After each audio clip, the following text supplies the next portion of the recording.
CG take YouTube channel में आप सभी का स्वागत है। छत्तीसगढ़ एडीओ सहायक विस्तार विकास अधिकारी जिसकी वैकेंसी अभी आने ही वाली है और उसका एग्ज़ाम भी जल्द होने वाला है, उसमें हम पहला टॉपिक लेते हैं राष्ट्रीय ग्रामीण आजीविका मिशन, जिसे इंग्लिश में national rural livelihood mission NRLM भी कहा जाता है। इस वीडियो को देखने के बाद आपके इसमें सारे डाउट्स क्लियर हो जाएंगे। मैं लेकर आई हूँ इसके टॉप 30 MCQ। तो चलिए। तो हमारा पहला क्वेश्चन है, राष्ट्रीय ग्रामीण आजीविका मिशन जिसे NRLM भी कहा जाता है, उसका क्या उद्देश्य है? ऑप्शन ए शहरों में स्वरोजगार उत्पन्न करना, ऑप्शन बी गांव में स्वरोजगार उत्पन्न करना, या ऑप्शन सी जिला स्तर में स्वरोजगार उत्पन्न करना, ऑप्शन डी राज्य स्तर पर स्वरोजगार उत्पन्न करना। तो इसका सही जवाब है ऑप्शन नंबर बी, गांव में स्वरोजगार उत्पन्न करना। राष्ट्रीय ग्रामीण आजीविका मिशन के विस्तार के संबंध में क्या सही नहीं है? ऑप्शन ए इसका विस्तार 600 जिलों में है, ऑप्शन बी इसका विस्तार 6000 ब्लॉक में है, या ऑप्शन सी इसका विस्तार 6 लाख ग्राम में है, ऑप्शन डी इसका विस्तार 3 लाख ग्राम पंचायत में है, ऑप्शन ई इससे 8 करोड़ BPL परिवार जुड़े हैं। Option number A, option number B और ऑप्शन नंबर सी ये तीनों ही सही हैं, और ये दोनों डी और ई ये दोनों गलत है, क्योंकि इसमें 7 करोड़ BPL परिवार जुड़े हैं और 2.5 लाख ग्राम पंचायत में इसका विस्तार है। अब हमारा नेक्स्ट क्वेश्चन है क्वेश्चन नंबर 3।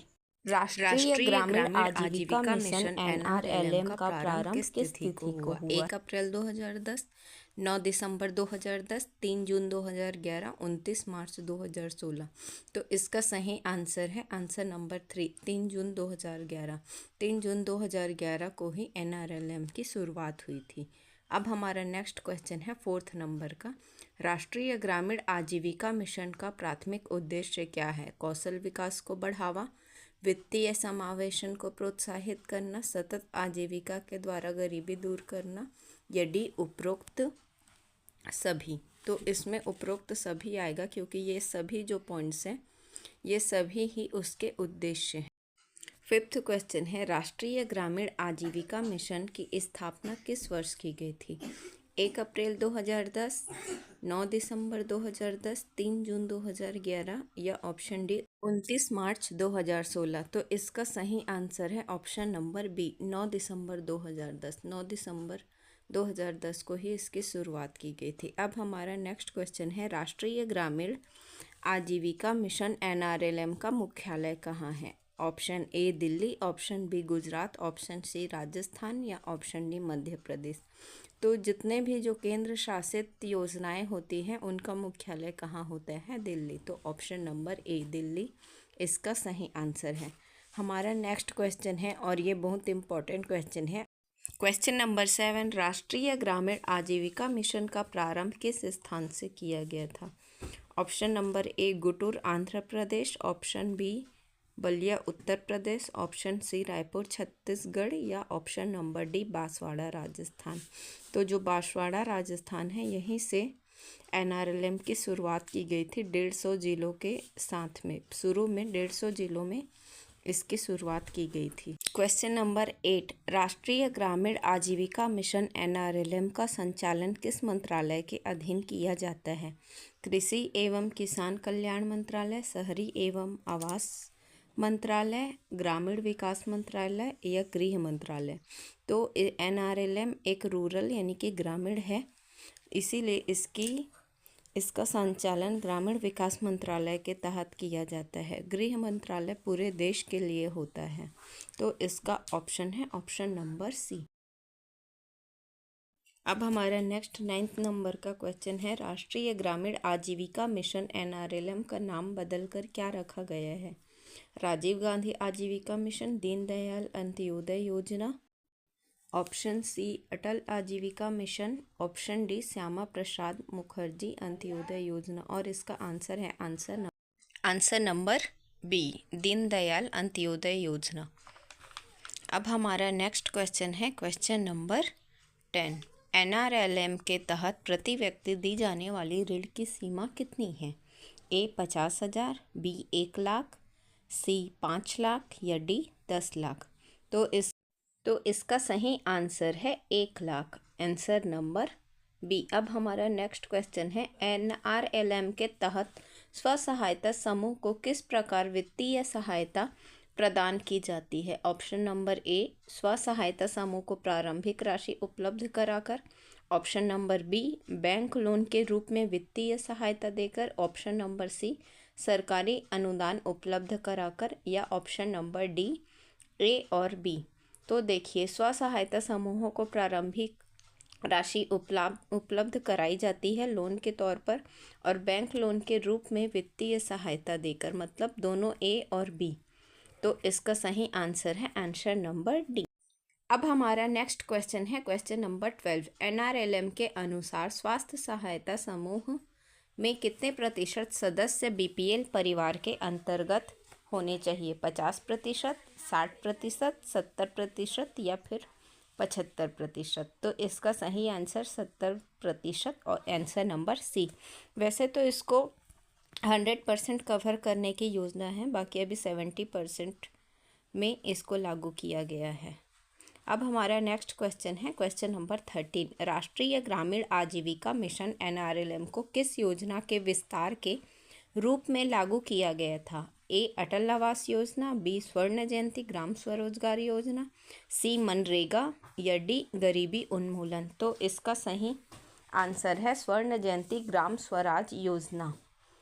अब हमारा नेक्स्ट क्वेश्चन है जो कि बहुत इम्पोर्टेंट है, 14 नंबर का क्वेश्चन। एनआरएलएम के तहत केंद्र और राज्य सरकार के मध्य वित्त पोषण का अनुपात कितना है?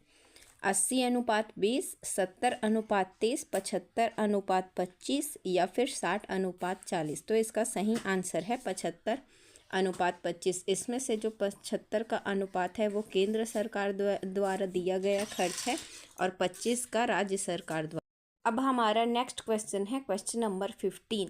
छत्तीसगढ़ में संचालित योजना का संचालन कितने विकास खंडों में किया जा रहा है? Option A 54, option B 64, option C 85 या फिर डी सभी विकास खंड। तो इस योजना का संचालन 64 विकास खंडों में किया जा रहा है, तो इसका आंसर नंबर है बी। अब हमारा नेक्स्ट क्वेश्चन है, एनआरएलएम के अंतर्गत दिव्यांगजनों के लिए कितना प्रतिशत प्राथमिकता प्रदान किया जाता है? Option A 5, option B 4, option C 3 या ऑप्शन डी। तो आप सभी को बता दूं कि दिव्यांगजनों को 3% प्राथमिकता प्रदान किया जाता है एनआरएलएम के तहत। अब हमारा नेक्स्ट क्वेश्चन है, एनआरएलएम के अंतर्गत अधिकतम कितने प्रतिशत तक ब्याज दर निर्धारित किया गया है? Option A 2%, option B 3%, option C 5% या फिर ऑप्शन डी 7%। तो एनआरएलएम के अंतर्गत 7% ब्याज दर निर्धारित किया गया है। अब हमारा नेक्स्ट क्वेश्चन है, राष्ट्रीय एनआरएलएम के तहत किस वर्ग के सदस्यों को प्राथमिकता दी जाती है? ऑप्शन ए दिव्यांग सदस्य, ऑप्शन बी बीपीएल या ऑप्शन सी एससी एसटी या फिर डी उपरोक्त सभी। तो इसमें दिव्यांग सदस्य, बीपीएल परिवार, एससी एसटी सभी वर्गों को प्राथमिकता दी जाती है। दिव्यांग सदस्यों को 3%, बीपीएल परिवार को 100% कवर करने की योजना बनाई जा रही है, बाकी अभी 70% लागू हुआ है। और एससी एसटी, तो एससी एसटी को 50% प्राथमिकता इसमें देने का व्यवधान है। तो ऑप्शन डी नंबर इसका सही आंसर है, उपरोक्त सभी। अब हमारा नेक्स्ट क्वेश्चन है, राष्ट्रीय ग्रामीण आजीविका मिशन एनआरएलएम के द्वारा लाभार्थी समूह में महिला का होना आवश्यक है? Option A 20%, option B 25%, option C 50% या फिर ऑप्शन डी 70%। तो एनआरएलएम के तहत 70% महिलाओं का प्रावधान आवश्यक होना रखा गया है। अब हमारा नेक्स्ट क्वेश्चन है, स्व सहायता समूहों में राष्ट्रीय ग्रामीण आजीविका मिशन के तहत कितने बीपीएल परिवारों को शामिल करना आवश्यक है? Option A 50, option B 61, option C 70 या फिर ऑप्शन डी 75।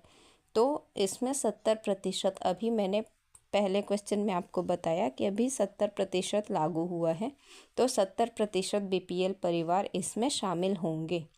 अब हमारा नेक्स्ट क्वेश्चन है, एनआरएलएम के अंतर्गत महिलाओं को किस किस प्रकार के प्रशिक्षण उपलब्ध कराए जाते हैं? ऑप्शन ए कौशल विकास, ऑप्शन बी वित्तीय प्रावधान, ऑप्शन सी कृषि संबंधित या फिर ऑप्शन डी उपरोक्त सभी।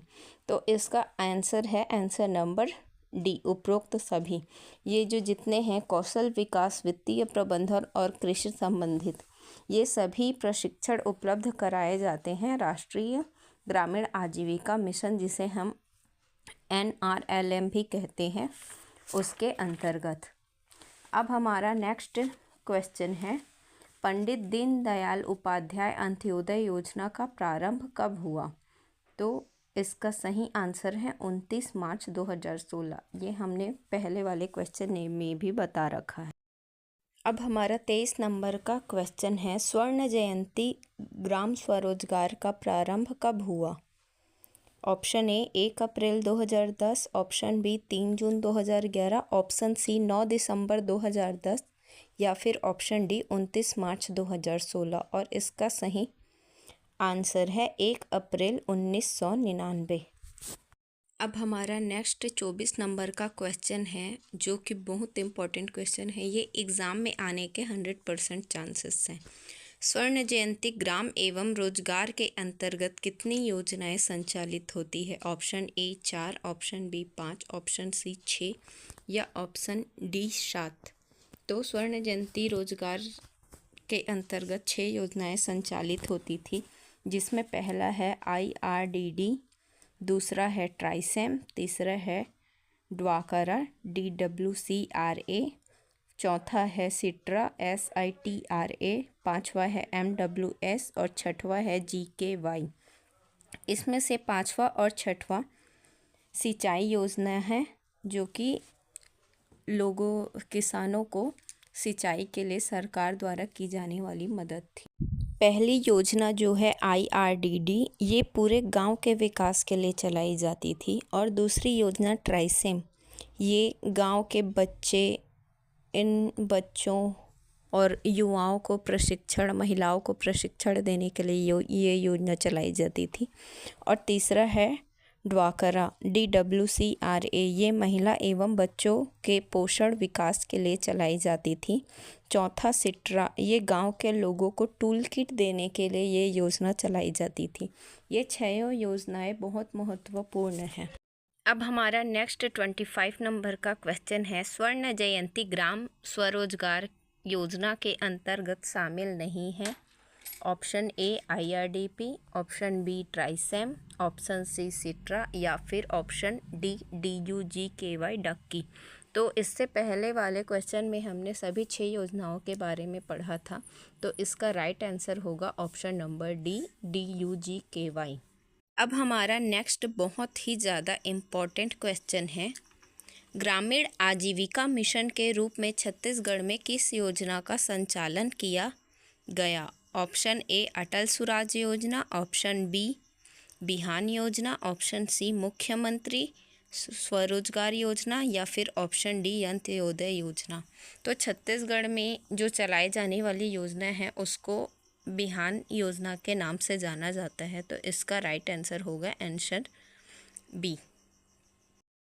क्वेश्चन नंबर 27, NRLM योजना का संचालन किस समिति की सिफारिश में किया गया? ऑप्शन ए प्रोफेसर राधाकृष्ण समिति, ऑप्शन बी तेंदुलकर समिति, ऑप्शन सी GVK राव समिति या फिर ऑप्शन डी सरकारिया समिति। तो इसका सही आंसर है प्रोफेसर राधाकृष्ण समिति। इसी समिति के द्वारा NRLM योजना का संचालन किया गया था। क्वेश्चन नंबर 28, NRLM योजना में किस अंतर्राष्ट्रीय संख्या द्वारा आंशिक निवेश किया जाता है? Option A World Bank, option B BRICS Bank, option C IMF या option D Reserve Bank of India. तो NRLM योजना में वर्ल्ड बैंक द्वारा निवेश किया जाता है, तो इसका आंसर है ऑप्शन नंबर ए। अब हमारा नेक्स्ट 29 नंबर का क्वेश्चन है, NRLM के द्वारा सिक्किम सहित पूर्वोत्तर राज्यों में केंद्र और राज्य के व्यय की सीमा क्या है? Option A 75:25, option B 60:40, option C 90:10 या फिर ऑप्शन डी 80:20। तो इसका सही आंसर है ऑप्शन सी 90:10। इसमें से जो 90 है वो केंद्र सरकार द्वारा दी गई वित्तीय सहायता है और ऑप्शन इसमें जो 10 है वो राज्य सरकार द्वारा दी गई है। अब हमारा नेक्स्ट और लास्ट क्वेश्चन है क्वेश्चन नंबर 30। NRLM योजना का संचालन किस प्रधानमंत्री के कार्यकाल में हुआ? Option A Indira Gandhi, option B Atal Bihari Vajpayee, option C Narendra Modi या फिर ऑप्शन डी मनमोहन सिंह। तो इसका सही उत्तर है option number D Manmohan Singh, जो अब दिवंगत हो चुके हैं। श्री मनमोहन सिंह जी के कार्यकाल में ही NRLM योजना का संचालन हुआ था।